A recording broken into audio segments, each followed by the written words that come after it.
What is going on, everyone? It is James, aka the Comic Raider. I know it has been a minute, but I just got out of Oppenheimer.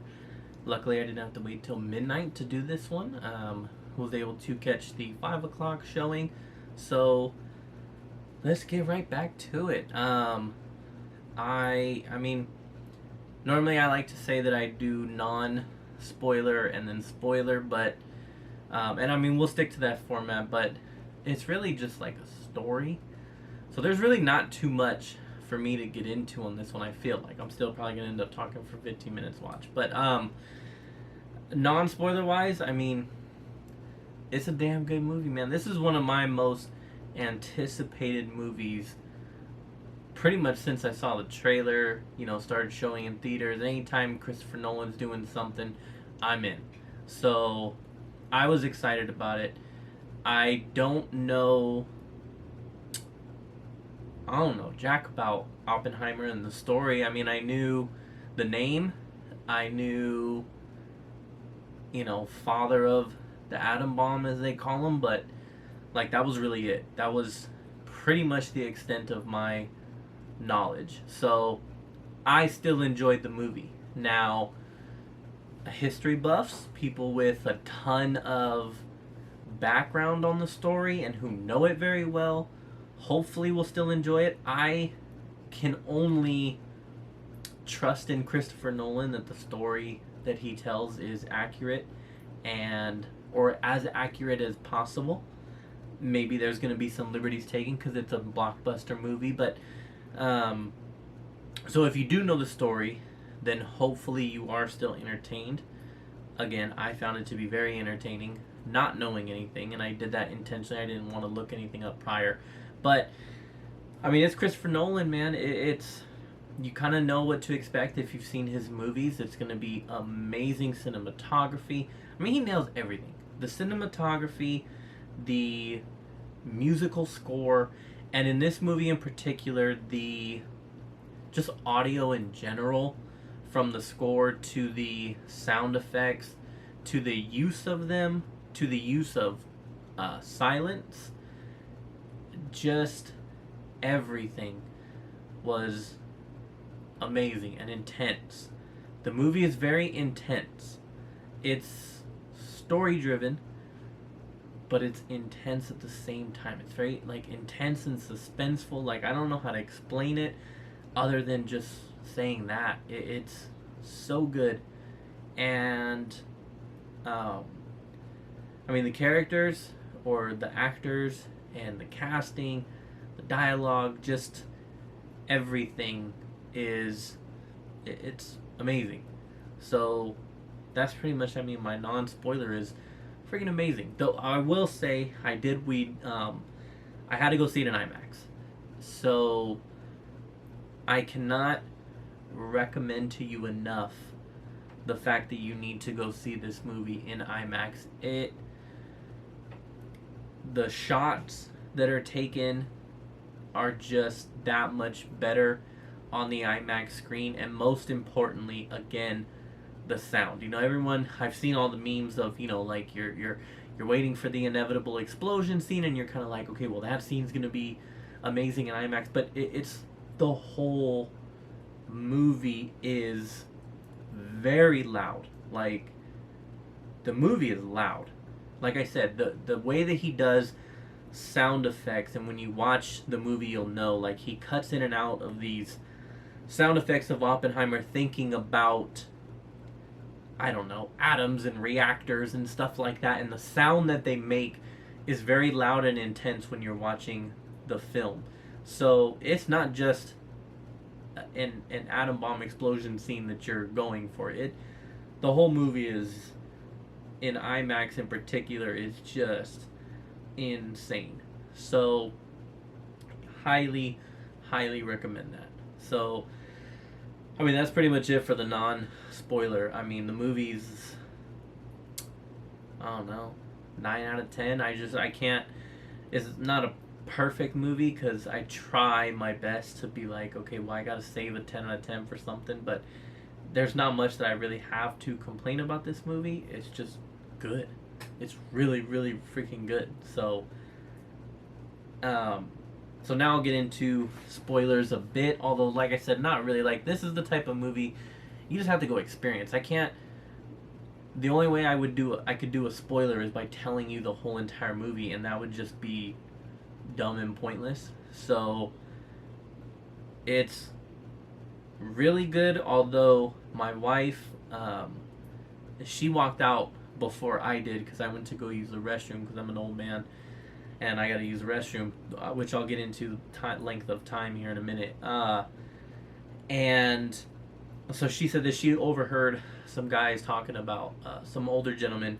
One of them said that he was quite disappointed in the movie because he was confused.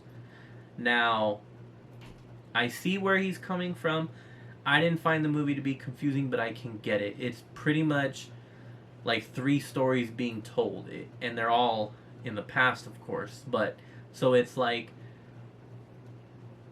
they're telling the story of Oppenheimer and him coming up in the world and everything that he's been through, and of course the whole story leading to the creation of the bomb. At the same time, you're also getting another. You're also getting scenes that are an interrogation, or like it's not a trial. Well, this is the spoiler part. So I mean, they're interviewing him based on his to renew his security level. So like that part is going on through the movie. So that's the second story that's being told, and then the third is in black and white, and it's these courtroom scenes that are taking place, or it's not even a courtroom, it's like a Senate hearing, that are going on with Robert Downey Jr.'s character Strauss, and so it's like three stories are being told at the same time, and it does jump between the three. I thought it did a good job of how it did it, how it looks, so that you're able to tell the difference between the three. In the interview one, he's much older, and you can tell he's older. You can tell he's being questioned, and then the other part is done in black and white, so that's easy to tell.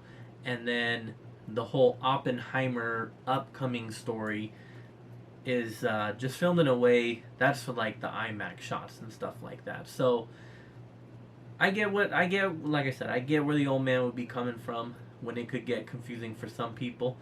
I could also see I could see people going to see it in IMAX, even though I just recommended that, and it being too much. Like, I don't know. I forgot to ask my wife on that, because she did enjoy the movie, but I didn't ask her specifically, like, just the sound and how, dude, that room was like rocking, and maybe some people could complain about that, but yeah. So those are the three stories being told. I thought they do a really, really good job of it.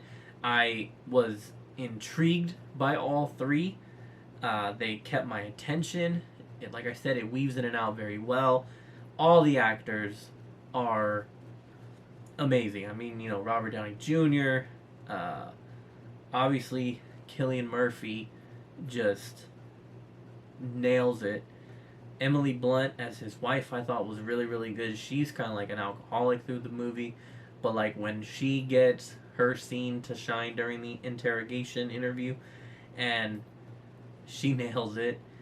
Man, I haven't seen Josh Hartnett in a movie in the longest time, and it was nice to see him again. That was really cool, even though he's like, he's older now, and I don't want to say I didn't recognize him, but I'm like, damn, I ain't seen Josh Hartnett.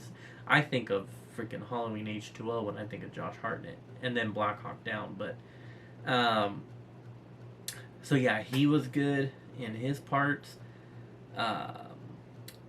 Florence Pugh was really, really good. A bit of nudity in this one from her. But her character was cool, like the girlfriend who is a communist and then keeps, like, the whole, like, flower part and everything, how he kept bringing her flowers, like, that was kind of funny throughout the movie. But yeah, I liked her character. And then, I mean, everybody do. You got Matt Damon. You've got like a bunch of people in that interrogation room are. I know I keep calling it an interrogation, but a bunch of people in that room are like famous actors you've seen before. Pretty sure Gary Oldman is Truman. I mean, the list goes on and on, man. There were so many actors popping up in this movie. It was crazy to see. So yeah, that was really cool. All the casting choices I thought were great. And yeah, I mean, the story's great. It's intense. Like I said, intense is like the word. Intense and entertaining is pretty much what I would say about this movie, because it's just really damn good. And then, of course, you get to the inevitable bomb scene, and especially, like I said, if you're in IMAX, you know, up until this point, you spent an hour and a half of just listening to how loud this movie is, and then you know it's coming when you get to that bomb scene, but yet it's still, the scene's intense. And the countdown, you're waiting, you see the explosion just like they do, and you're just waiting for that sound to come back, and it's just done really well. The line that he says, which I've already forgot because now it's in my head, but the line he says when the sound does come to you, it just, yeah, it's worth it, man. The whole movie is so worth it. It's done so well. Albert Einstein, seeing him was pretty cool. But yeah, I mean, that's really, like I said, I know for some people, I'm sure you'll watch this and think that I just ranted about a whole lot of nothing, but like I said, the only way you to do a full breakdown of this movie and the story would be to tell you every single thing that happens, and then it's just like, what's the point? Now you don't need to watch it. But you do need to watch it. You need to see the three stories being told together. You need to see how good Oppenheimer's story is in this movie from beginning to end. How great Cillian Murphy does in his portrayal of him, and just all of it. It is 3 hours. I did take a bathroom break halfway through because I'm an old man, like I said, and I have to use the restroom after. Well, it used to be after movies. Now it seems to be before, during, and after. So I did have a bathroom break, but it still isn't. You know it's a long movie when you're watching. You know it's 3 hours. You know you've been there for a minute, but it's so entertaining that you're not bored and you're not sitting there going, oh my god, like this is 3 hours long. Like I don't know, it doesn't go by fast, but it feels the right amount of time, I guess is the best way to explain it. So yeah, I mean, I don't know, I'm gonna end it there. It's a great freaking movie. I do want to watch it again. I don't know if I'll get around to it. I've been behind on the movies as is, so I feel like if I go back to the movies, it needs to be to see something that I haven't yet. But I would not mind going back to see this again, especially in IMAX again, and then watching it again when I come home. It's just, like I said, intense and entertaining. Both of those are the words I would use to describe, because it's a basic story. It's retelling of history. It's retelling of a true story that we have all heard in one way or another. You're kind of familiar with the story, and so you're just telling it about this guy's life and about him creating this bomb. Like, when you really break it down to that, it seems like such a boring premise for a movie. So that's why I'm harping on how good it is, because that's really what the movie's about. The movie's just about that, but yet it's done in such a good freaking way that it's such a good damn movie. So I'm happy. Now we gotta wait who knows how long until we get another Christopher Nolan movie. But whatever he does next, I can't wait, because his movies, he nails it every time. And just like I nailed that I was still going to spend 15 minutes talking about this movie, so I'm going to go ahead and end it there. Go watch Oppenheimer. Go watch it in IMAX. it's amazing, and IMAX is well worth it to me. So let me know what you thought below. Good, bad, ugly. Uh, you know, do you think that you can describe this movie to someone without like ruining the whole thing in a sense? I don't know, but yeah, let me know your thoughts below, and that's it. Stay safe. I don't know what movie I'm gonna see next because, like I said, I've been quite behind. I did see Mission Impossible, which was really, really good. I didn't get around to making a video on it, but Mission Impossible Dead Reckoning Part 1 was also outstanding. And I don't know what movie will be next that I will be going to watch. But as always, thank you for the love and support. Appreciate you all. And make sure you stay safe out there. Comic Raider is out. Deuces.